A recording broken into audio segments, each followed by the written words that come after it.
بہت ہی قابل قدر بزرگوں اور دوستوں، بیان شروع کرنے سے پہلے ایک درخواست آپ حضرات سے، آج مجمع کم ہے، آپ اگر بکھر کر بیٹھیں گے تو اچھا نہیں لگے گا۔ آپ حضرات سے درخواست ہے کہ آپ قریب آ جائیں، اندر آنے کے لیے کوئی ٹکٹ لینا نہیں ہے، باہر جو حضرات ہیں وہ اندر آ جائیں تاکہ مجھے گفتگو کرنے میں، بات کرنے میں آسانی ہو۔ سامنے کے حصے میں یعنی میرے چہرے کے سامنے اگر آ جائیں تو بہت اچھا ہوگا۔ آپ سے درخواست ہے، کوئی حکم نہیں، ادب کے ساتھ۔ جو ادھر ادھر بیٹھے ہیں مسجد میں آئے ہیں پہلے تو ہمارا نمبر بھی پہلے ہونی چاہیے۔ حدیث پاک کے اندر آتا ہے جو آدمی جتنا امام کے قریب ہو کر بیٹھے گا کل قیامت کے دن وہ اللہ کا دیدار بھی اتنا ہی قریب سے کرے۔ معزز سامعین اکرام، فرزندان اسلام، ربیع الاول کا مہینہ چل رہا ہے۔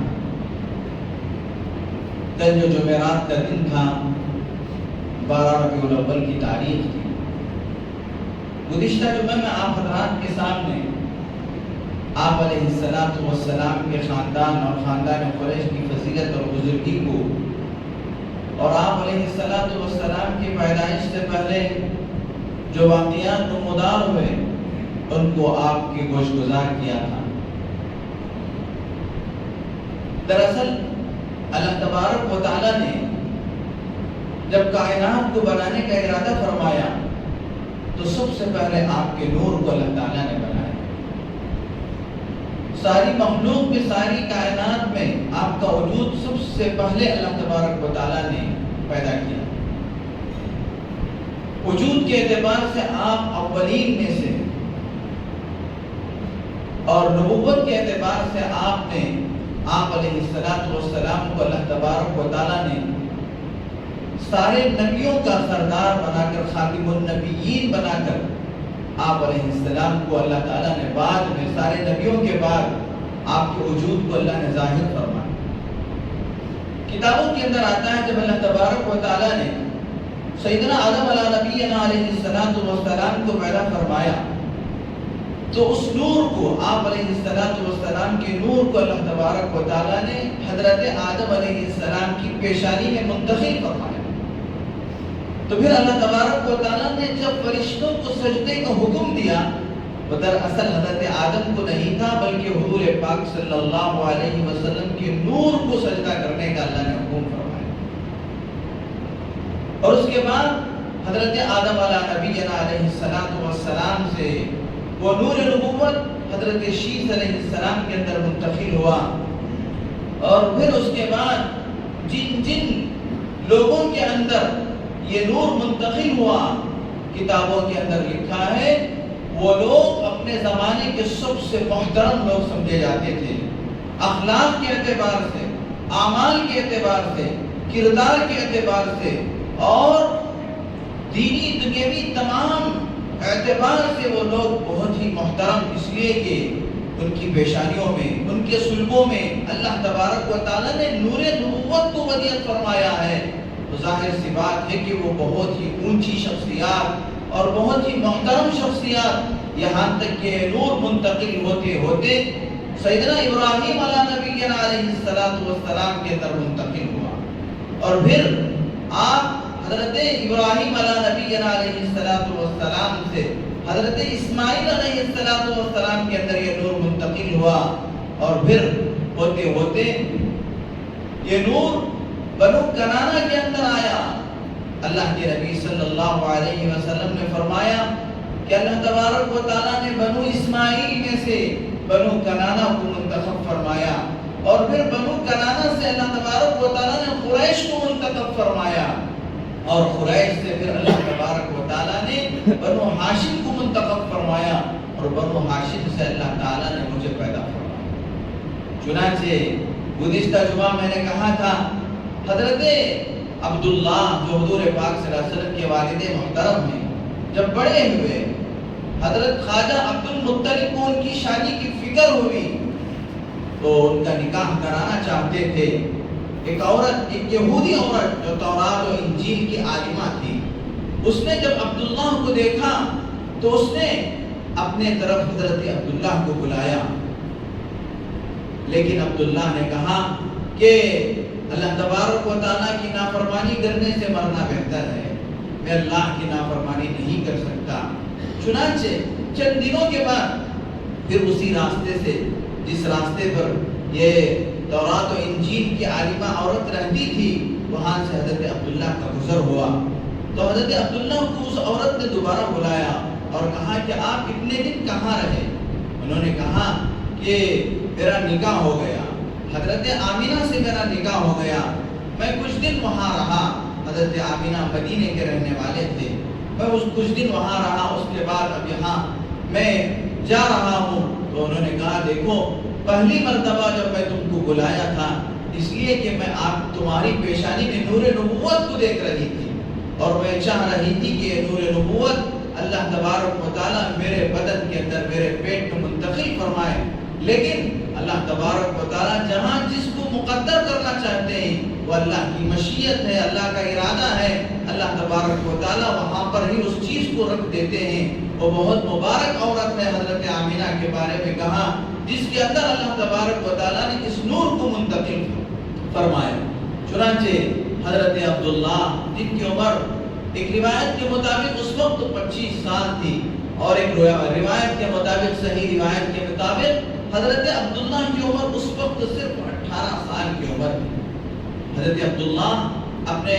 والد محترم کے بڑے چہیتے تھے، وہ تجارت کی غرض سے ملک شام گئے ہوئے تھے، واپسی میں مدینہ منورہ کے اندر ان کو بخار آیا اور پھر وہی ان کا انتقال ہوا، اور وہی مدینہ منورہ کے اندر ہی حضور پاک صلی اللہ علیہ وسلم کے والد محترم حضرت عبداللہ مدفون ہیں۔ کیا ہی اللہ تبارک و تعالیٰ کی مشیت و ارادہ ہے کہ حضور پاک صلی اللہ علیہ وسلم بھی مدینے میں آپ علیہ السلام موجود ہیں اور ان کے والد محترم بھی مدینے کے اندر، اور اللہ تبارک و تعالیٰ کی عجیب شان ہے کہ آپ صلی اللہ علیہ وسلم کی عمر صرف اور صرف 6 سال کی تھی کہ والدہ کا سایہ کے سر سے اٹھ گئے۔ بہرحال جب اللہ تبارک و تعالیٰ نے آپ علیہ السلام کو دنیا کے اندر وجود میں لانا چاہتے تھے، میرے دوستو، حضرت عبداللہ کا تو انتقال ہو گیا، حضرت آمینہ اب کیا ہو گئی؟ بیوہ ہو گئی۔ اب بیوہ عورت کے لیے جو عدت ہوتی ہے وہ وضع حمل تک، یعنی بچے کے پیدا ہونے تک اس کی عدت، یعنی اس عدت کے اندر وہ عورت کیا ہے، کوئی بناؤ سنگار نہیں کر سکتی، ہر دن وہ اپنے سر میں کنگا نہیں کر سکتی، زیب و زینت اختیار نہیں کر سکتی۔ کسی عورت کا شوہر انتقال ہو جاتا ہے تو عورت بیوہ کہلاتی ہے، تو اسے سوگ منانا پڑتا ہے۔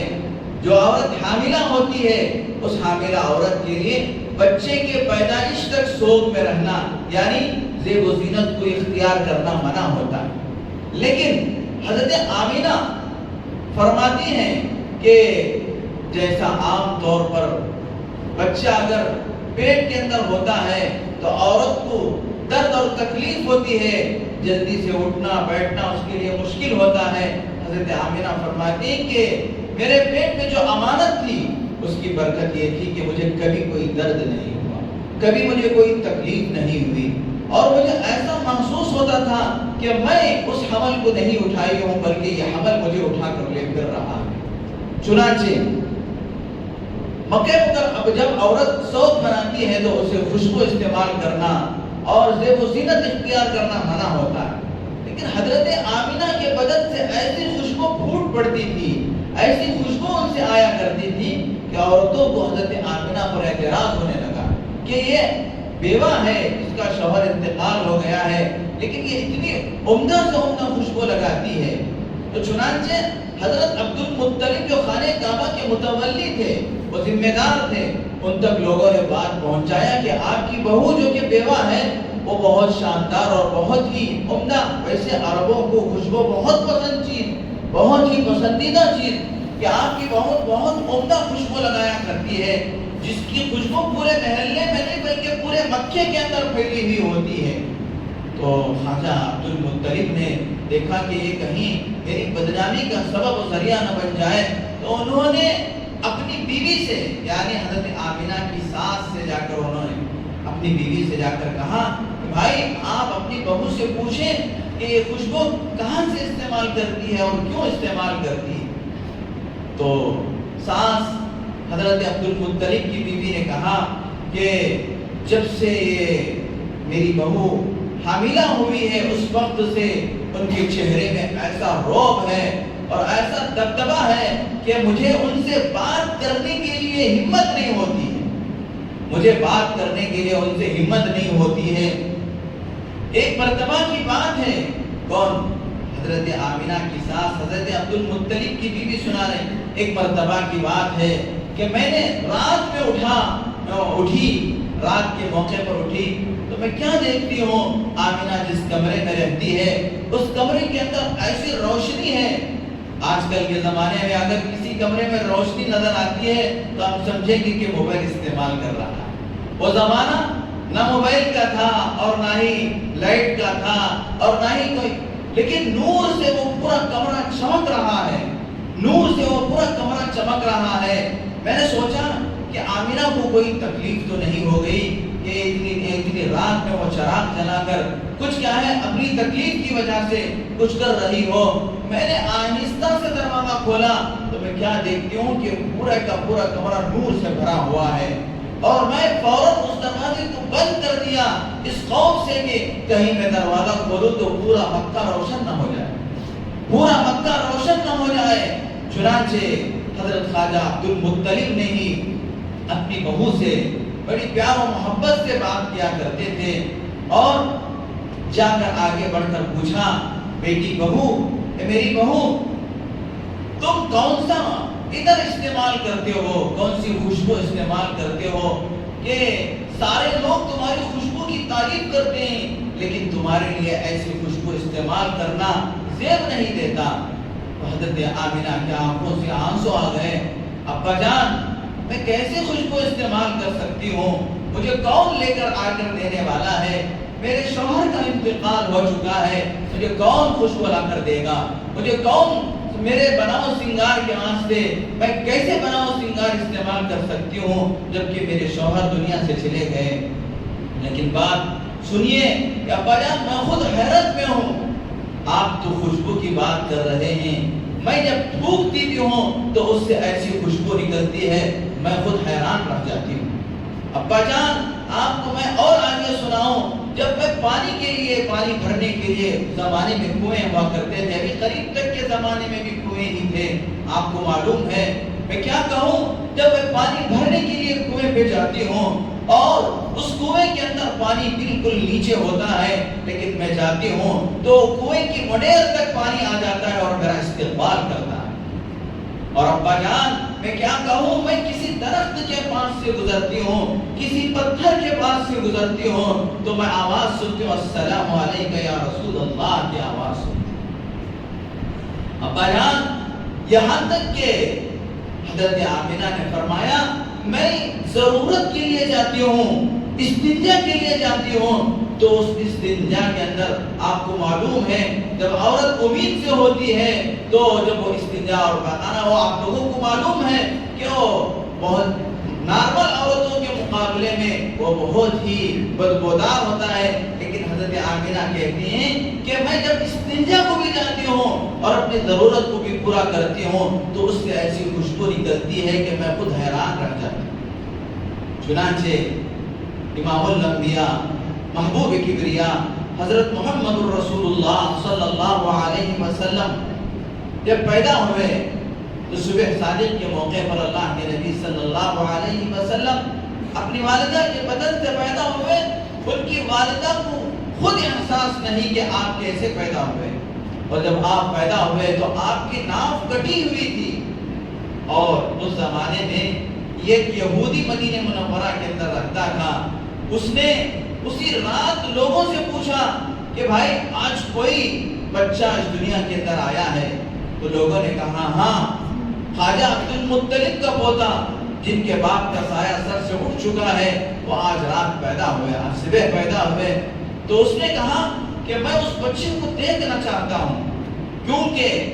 میرے دوستو تورات و انجیل کے اندر اللہ تبارک و تعالیٰ نے نبی آخر الزمان حضرت محمد رسول اللہ صلی اللہ علیہ وسلم کی نشانیوں کو ایسے واضح انداز میں اللہ نے بیان فرمایا تھا کہ یہودیوں نے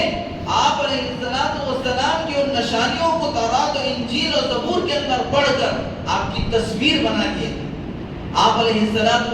کی تصویر بنا کر ان لوگوں نے یعنی نبی آخر الزمان کی نشانیوں کو اللہ نے ایسے واضح انداز میں تورات و انجیل کے اندر بیان فرمایا تھا کہ لوگوں نے ان نشانیوں کو پڑھ کر آپ کی تصویر بنا کر رکھ لیے.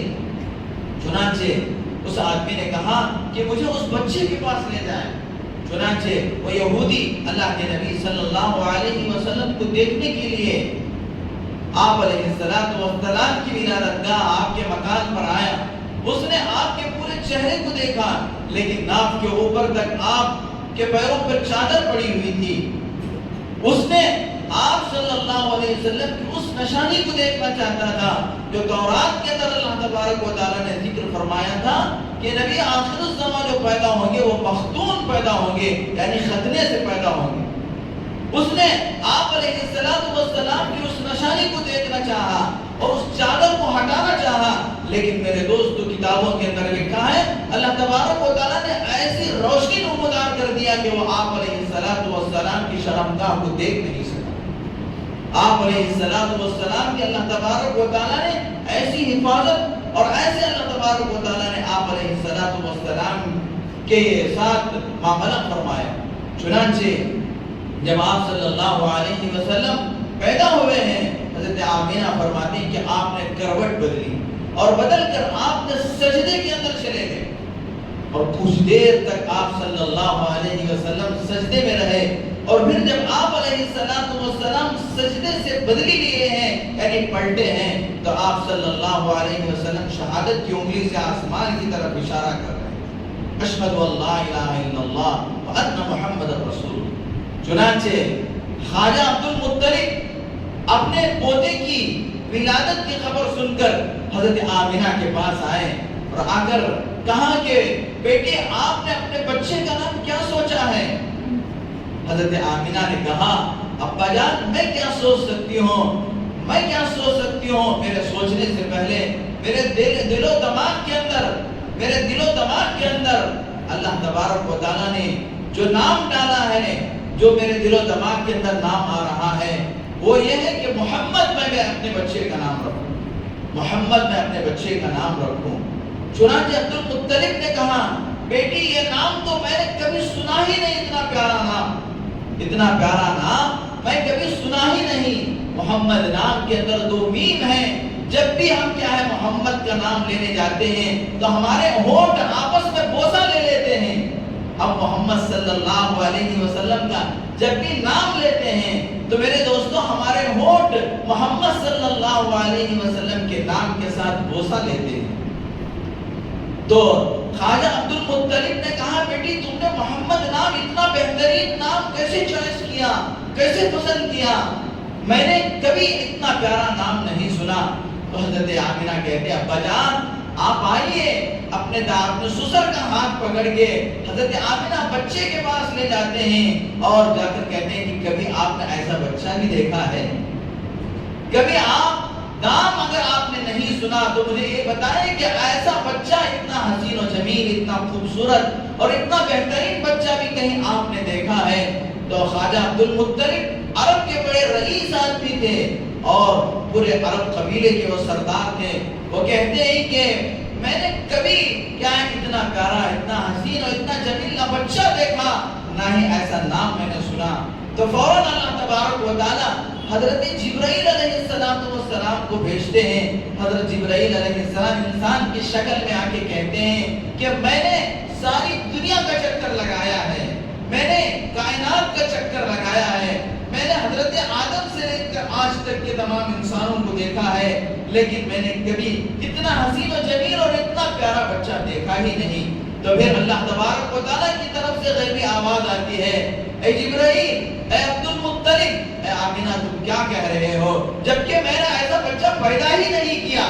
آج تک میں نے ایسا بچہ پیدا ہی نہیں کیا، تو تم کیا دیکھ سکتے ہو؟ تم عرب میں کیا دیکھ سکتے ہو؟ جبرائیل تم کائنات میں کیا دیکھ سکتے ہو؟ میں نے ایسا بچہ آج تک پیدا ہی نہیں کیا۔ چنانچہ میرے دوستو،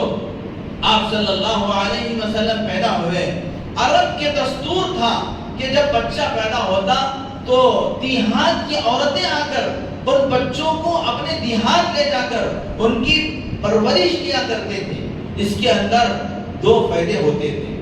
دیہات کی عورتیں جب بچوں کو، شہر کے بچوں کو لے جا کر دیہات میں لے جا کر ان کی پرورش کیا کرتے تھے، اس کے اندر کیا ہوتا؟ بچوں کو پاک و صاف اور ستھری آب و ہوا ملتی۔ دیہات شہروں کے اندر، آپ کا بنگلور شہر ہے، اس کے اندر کتنا تعفن ہے اور کتنا کیا ہے پروجیکٹ، یعنی مطلب گاڑیوں کا دھواں، فیکٹریوں کا دھواں، فلاں چیزوں کا، جس سے بہت جلد چھوٹے بچے بیماری سے متاثر ہونے کا بہت بڑا خطرہ رہتا ہے۔ اس لیے بچوں کو محفوظ رکھا جائے اور ان کو ٹیکے لگاتے ہیں اور ان کی حفاظت کے انتظامات کیا کرتے ہیں۔ لیکن دیہات کے اندر صاف ستھری ہوا، صبح کی ہوائیں بہت ہی خوشگوار ہوائیں ہوتی ہیں جو صحت کے لیے بہت فائدہ مند ہوتی ہیں۔ اور دوسری بات، شہر کے مقابلے میں دیہات میں بچوں کو بہترین ماحول ملتا ہے۔ شہر میں اوباش لڑکے، ایسے ویسے لڑکے جن کی وجہ سے، جن کی صحبت کی وجہ سے بچوں کے عادات متاثر ہوتے ہیں اور بچے غلط عادتیں استعمال کر لیتے ہیں۔ اور تیسرا ایک فائدہ یہ ہوتا تھا کہ ان دیہات کی عورتوں کو اس بہانے سے کچھ کیا ہے، ان کی روزی روٹی کا انتظام ہو جاتا تھا۔ اسی غرض سے مکہ مکرمہ کے اندر ہر سال عورتیں آ کر بچوں کو لے جا کر ان کی پرورش کیا کرتی۔ بہت ساری عورتیں امام الانبیاء خاتم النبیین سید المرسلین حضرت محمد الرسول اللہ صلی اللہ علیہ وسلم کے گھر پہ آئے، اور آنے کے بعد عورتوں نے پوچھا کہ بچہ ہے کہ اس بچے کو ہم دودھ پلائیں، اس کی پرورش کریں۔ آمنہ نے کہا کہ بچہ ہے۔ عورتوں نے پھر پوچھا کہ بچے کا باپ ہے؟ اگر ہے تو کیا کرتا ہے؟ آمنہ نے کہا کہ بچے کا باپ نہیں ہے۔ عورتوں نے کہا پھر اس گھر سے ہم کو کیا ملے گا؟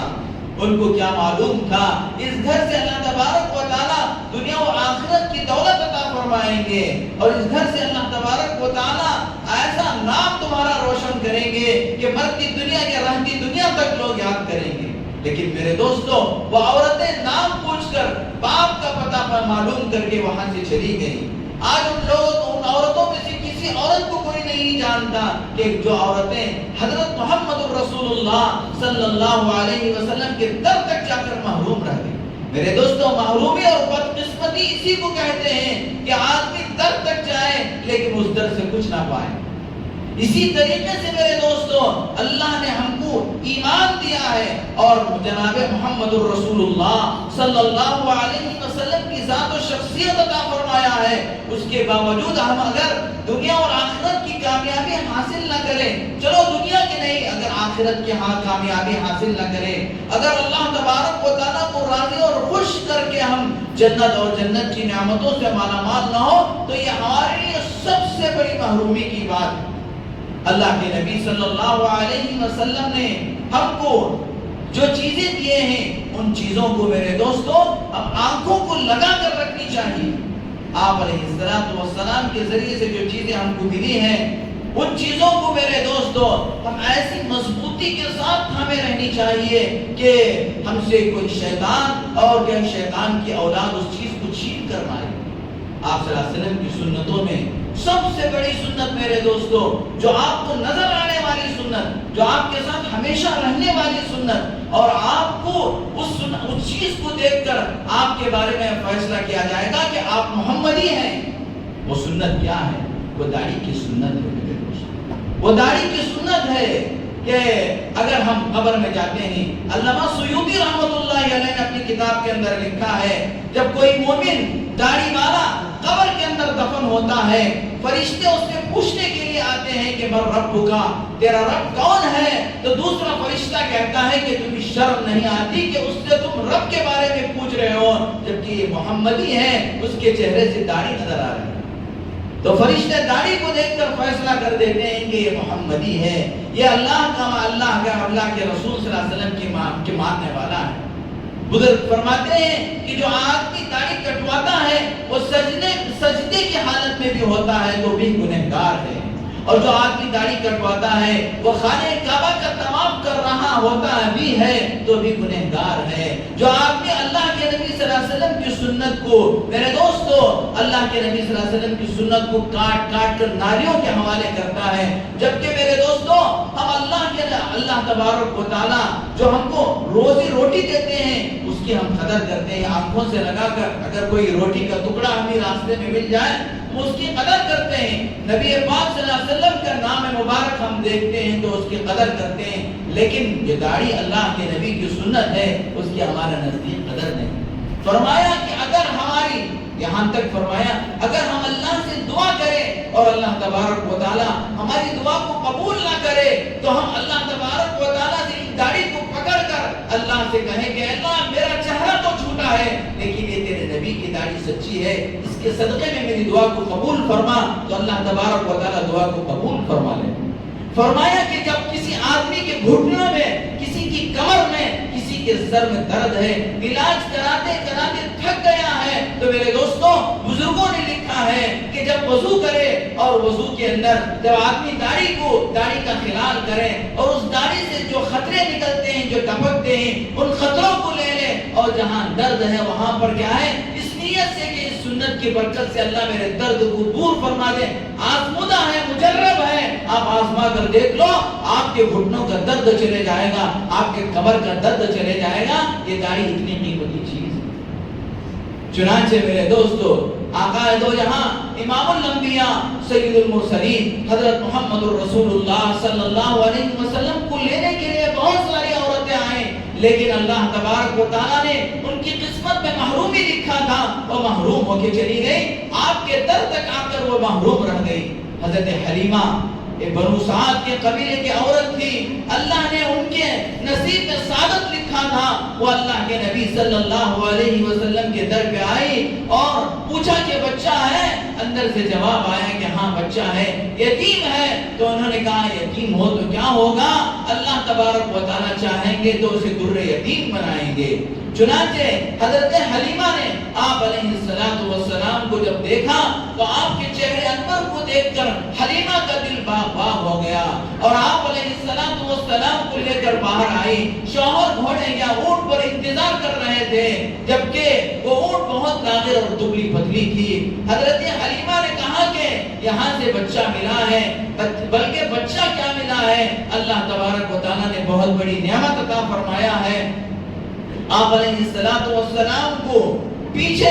رکھ کر اونٹ کو چلانے کی کوشش کی گئی، لیکن اونٹ آگے بڑھنے کا نام نہیں لے رہا تھا۔ آخرکار حلیمہ کے شوہر نے آپ کو گود میں لے کر آگے بیٹھے تو وہ اونٹ اتنے اللہ تبارک و تعالیٰ نے اس کے اندر طاقت اور قوت دے دیا، حضور پاک صلی اللہ علیہ وسلم کی برکت سے وہ چوکڑیاں بھرتے ہوئے وہ اچھلتے کودتے ایسا جا رہا تھا گویا کہ بہت ہی صحت مند اور تندرست جانور ہے، جبکہ آنے کے وقت میں یہ اونٹ اتنا دبلا پتلا تھا کہ تمام قبیلے کے لوگوں کی اونٹوں نے اس اونٹ کو پیچھے کر دیا تھا۔ جب اللہ کے نبی صلی اللہ علیہ وسلم اس میں بیٹھ گئے، اللہ تبارک و تعالیٰ نے اس کے اندر قدرت اور قدرتی طاقت کو اللہ تبارک و تعالیٰ نے اس کے اندر ڈال دیا اور وہ بہت ہی پھرتیلا اور صحت مند ہو گیا، تمام قبیلے کے اونٹوں کو پیچھے کرتے ہوئے آگے بڑھ گیا۔